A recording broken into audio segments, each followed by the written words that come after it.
నమస్కారం డాక్టర్ ప్రదీప్ జోషి గారు. శ్రీమాత్రే నమః. సనాతన ధర్మంలో తులసి మొక్కకు అసలు ఏం చెప్పబడిందండి? శ్రీ గురుభ్యో నమః. శ్రీమాత్రే నమః. మనం అందరం కూడా ఒక నాగరికులము, ఒక కుటుంబ జీవితంలో బతుకున్నటువంటి మనందరం కూడా ఒక భయంతో బతుకుతున్నటువంటి వాళ్ళు. అంటే ప్రాణ భయం కావచ్చు, లేదంటే రోగ భయం కావచ్చు, ఏదైనా ఒక భయంతో మనం బతికేవాళ్ళు. సో ఇలాంటి సమాజంలో మనల్ని మనం రెగ్యులర్గా ప్రొటెక్ట్ చేసుకోవాలి అని అంటే మనకు కొన్ని ఇంట్లో ఉండవలసిన ప్రధానమైన కొన్ని వస్తువులు, కొన్ని పదార్థాలు, కొన్ని చెట్లు, అట్లాగే కొన్ని జీవాలు ఇవి మన ఇంట్లో ఉండాలి. అందులోపల చెట్లు ఉండవలసిన మొక్కలలో ఏంటంటే ప్రధానమైనటువంటి మొక్క ఏమిటంటే కనుక తులసి చెట్టు. ఇది చాలామందికి తెలిసిన విషయమే, జనరల్గా తెలిసిన విషయమే. ప్రతి ఒక్కరి ఇంట్లో తులసి చెట్టు ఉంటుంది. ఏదో ఒక మూలకు తులసి చెట్టు పెడతారు. రోజు పొద్దున్నే లేచి తులసి చెట్టులో నీళ్లు పోస్తారు. ఆ తర్వాత దీపం పెడతారు, దండం పెట్టుకొని వచ్చేస్తారు. కొంతమంది బాగా తెలిసిన వాళ్ళు అయితే ఏం చేస్తారంటే తులసి ఆకులు కొంచెం ఒకటి తెంపుకొని నోట్లో వేసుకుంటారు. ఆ క్షణంకి అది నమలేస్తారు, హాయిగా ఆనందంగా ఉంటారు. ఇది జనరల్గా చాలామంది తెలిసింది. కాకపోతే తులసి చెట్టు యొక్క గొప్పతనము ఇంకా చాలామందికి తెలియదు. సింపుల్ చెప్పాలంటే సూర్యుడి యొక్క గొప్పతనం అందరికి తెలియదు, కానీ సూర్యుడి యొక్క వెలుగు వల్ల మనం అందరం ఆరోగ్యంగా ఉన్నాం. మనకి దాని గొప్పతనం పెద్ద తెలియాల్సిన అవసరం లేదు, కానీ మనం ఆరోగ్యంగా ఉన్నాం. కానీ దాన్ని సద్వినియోగం చేసుకునేటువంటి వాడు ఏం చేస్తున్నాడంటే, ఇప్పుడు ఉదాహరణకి సూర్యుడి నుంచి ఎండ వస్తుంది, ఆ వెలుగుని సోలార్ పవర్గా కింద కన్వర్ట్ చేసుకొని కొంతమంది సంపాదించుకుంటున్నారు. కొంతమంది సూర్యుడు వెలుగులో వచ్చేసి కూర్చొని ఆరోగ్యాన్ని కావాలని సంపాదించుకుంటున్నారు ఒక పర్టికులర్ టైంలో. కొంతమంది సూర్యుడికి చక్కగా ధ్యానం చేసుకొని వాళ్ళు సంపాదించుకుంటున్నారు. అట్లాగే తులసి చెట్టు వల్ల కూడా చాలా లాభాలు ఉన్నాయి. ఏంటి సార్ బెనిఫిట్స్ అవి? ఇప్పుడు వాస్తవం ఏంటంటే తులసి చెట్టు దీనికి ఒక అమోఘమైన శక్తి ఉంది. తులసి శ్రీ సఖి శుభే పాపహారిణి పుణ్యదే నమస్తే నారదనుతే నారాయణి నమోస్తుతే. ఈ శ్లోకాన్ని అందరూ గుర్తుపెట్టుకోండి. తులసి శ్రీ సఖి శుభే అని అంటారు, శ్రీ సఖి శుభే అని అంటారు. శ్రీ అంటే ఏంటి? లక్ష్మీదేవి. లక్ష్మీదేవికి సఖి అంటే మిత్రురాలు, శుభే అంటే శుభములను కలిగించేటువంటిది అని అర్థం. ఎప్పుడైనా మనము బయట ప్రయాణం చేసేటప్పుడు తులసి చెట్టుకి ప్రదక్షిణ చేసి బయటకు ప్రదక్షిణకు వెళ్ళారే అనుకోండి, తప్పకుండా మీకు ఎలాంటి అనర్థము జరగదు. మీరు వెళుతున్న పని గ్యారంటీగా సక్సెస్ఫుల్గా కంప్లీట్ అవుతుంది. కాని పనులు కూడా 100% జరుగుతాయి. ఇది తులసి చెట్టుకి ప్రదక్షిణ చేసి వెళ్తే. అందుకోసము ఒకప్పటి కాలంలో ఇప్పుడు ఇండిపెండెంట్ హౌసెస్ చూస్తాం, పాత ఇండిపెండెంట్ హౌసెస్. ఇంట్లో ఏం చేస్తారు అంటే బ్రహ్మస్థానంలో తులసి చెట్టును పెడతారు. ఇంటికి మధ్యలో వెలుగు వచ్చేటట్టుగా పెడతారు, ఇంటి మధ్యలో ఖాళీ ఉంచుతారు. ఆ ప్లేస్లో తులసి చెట్టు ఇది పెడతారు, బృందావనం పెడతారు, తులసి బృందావనం పెడతారు. తర్వాత ఇంట్లో ఉండేటువంటి వర్షంలో పడే నీళ్ళన్నీ కూడా ఇంటి మధ్య లోపలికి బ్రహ్మస్థానం లోపలికి రావాలని పెడతారు. వాస్తు ప్రకారము బ్రహ్మస్థానం లోపల తులసి చెట్టు ఉండాలి, లేదంటే ఇంద్రస్థానంలో ఉండాలి. అంటే తూర్పు వైపున ఇంద్రస్థానంలో ఉండాలి.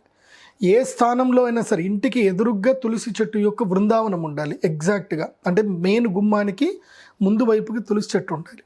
అలా ఉన్నట్లయితే గనక ఆ ఇంటి లోపలికి దుష్టశక్తులు రావాలన్నా సరే భయపడతాయట. తులసి చెట్టుకు అంత శక్తి ఉంటుంది. ఎందుకోసమంటే మీరు ఒకటి సంబంధించిన ఆరా మిషన్స్ అని దొరుకుతున్నాయి ఈ మధ్య. ఆరా మిషన్స్ పెట్టి దగ్గర మీరు ఉండండి, తులసి చెట్టు చుట్టూ ప్రదక్షిణ చేయండి. తులసి చెట్టు చుట్టూ ప్రదక్షిణ చేశాక ఆరా మిషన్ చెక్ చేసుకోండి. ప్రదక్షిణ చెయ్యక మునుపు ఆరా చెక్ చేసుకోండి. మీ ఆరా ఆటోమేటిక్గా ప్యూర్ అయిపోతుంది. ప్రతి ఒక్క మనిషికి ఆరా చక్రం ఎంత ఉంటుందంటే ఇంతవరకు ఉంటుంది. అంటే తన చెయ్యి ఎక్కడి నుంచి పెడతారో ఇక్కడి వరకు ఆరా చక్రం అయితే ప్రతి ఒక్కరికి ఉంటుంది. కానీ తులసి చెట్టు ప్రదక్షిణ చేసిన తర్వాత మన ఆరా చెట్టు 6 ఫీట్లు పెరుగుతుంది. అంటే దాదాపు 6 ఫీట్ల వరకు దూరం అందుకు పెరుగుతుంది ఆరా. ఎలా, ఎటువంటి ఎనర్జీ ఉంటుందని అనుకోవచ్చు అంటారా? It's a divine positive energy. అది మన కళ్ళకు కనబడదు. అది ఎందుకోసం అంటే తులసి చెట్టుకు ఆ శక్తి ఉంటుంది. తులసి చెట్టు దగ్గర వచ్చే వాయువు కానీ ఏదైనా సరే పరిశుద్ధం అవుతుంది. ఎంతటి నెగిటివ్ ఎనర్జీ అయినా సరే అది ప్యూర్ చేసి పంపిస్తుంది. అంత గొప్ప శక్తి తులసి చెట్టుకు ఉంటుంది.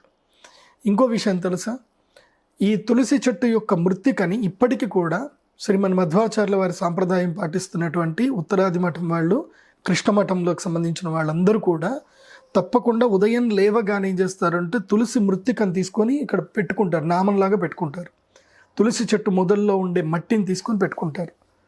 ఆ పెట్టుకోవడం వల్ల లాభం ఏంటిదంటే యమధర్మరాజు కూడా ఎదురుగా వచ్చినా సరే ప్రాణం తీయడానికి జంకుతాడట తులసి మృత్తిక ఉంటే గనక. ఇప్పటికి కూడా మధ్వ సాంప్రదాయం వాళ్ళు ఎందుకు ధరిస్తారు అంటే ఎంతటి నెగిటివ్ అయినా సరే, యమదూతలైనా సరే రాగానే తులసి మృత్తిక ఎవరికైతే నుదుటి మీద ఉంటుందో వాళ్ళని ముట్టరట, అంత శక్తి ఉంటుందట. ఎందుకు తులసి చెట్టుకి ఎంత శక్తి అని అంటే, తులసి చెట్టుని కూడా కృష్ణ అని కూడా పిలుస్తారు. కృష్ణ అంటారు. కృష్ణ అంటే అర్థం ఏంటిది? నలుపు అని అర్థం. కృష్ణ అంటే అర్థం ఏంటంటే శూన్యం అని అర్థం. కృష్ణ అంటే కృష్ణ బిలము, మనకు తెలుసు కదా కృష్ణ బిలం అనేది. సో కృష్ణ బిలము ఉంటుంది, డార్క్ స్పాట్. Dark spot. కృష్ణ బిలములో ఏదైనా ఒక వస్తువు పడిపోతే అది కాలానికి అతీతంగా వెళ్ళిపోతుంది. ఆ కృష్ణ బిలము నుంచి వచ్చినటువంటి అద్భుతమైన కృష్ణాశక్తియే ఈ యొక్క తులసి చెట్టు. తులసి చెట్టుని మించిన మహా ఔషధమైన వృక్షం ప్రపంచంలో ఏది లేదు. One planet it's give more than 1000 remedies అనమాట. 1000కి మించినటువంటి రోగాల్ని నాశనం చేస్తుంది తులసి చెట్టు. అందుకే ఇప్పటికి కూడా ఎవరైనా చనిపోయేటప్పుడు తులసి నీళ్ళు పోయండి అని అంటారు. ఎందుకంటారు తులసి నీళ్ళు పోయడం అని? తులసి నీళ్ళు పోస్తే ఏమైపోతుంది? బతికిపోతాడా?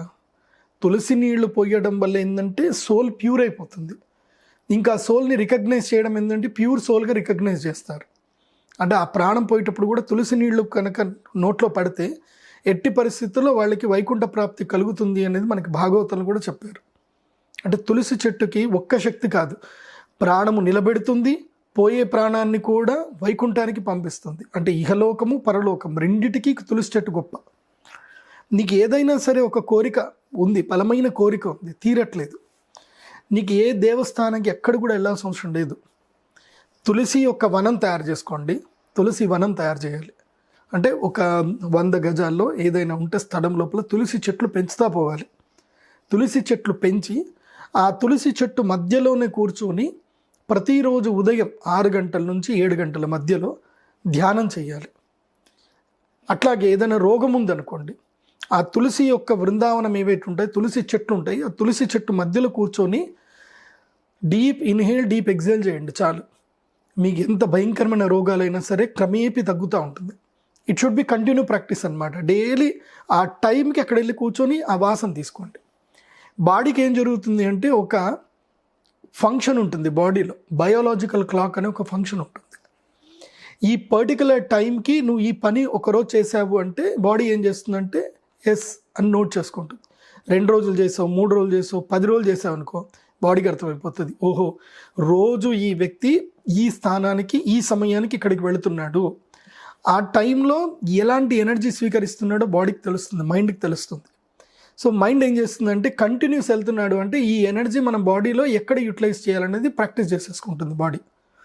సో అలా డైలీ గనక సంధ్యా సమయంలో 6 నుంచి 7 గంటల సమయంలో అక్కడ వెళ్ళి కూర్చోవాలి. ముఖ్యంగా సంధ్యా సమయంలో కూర్చోవాలి.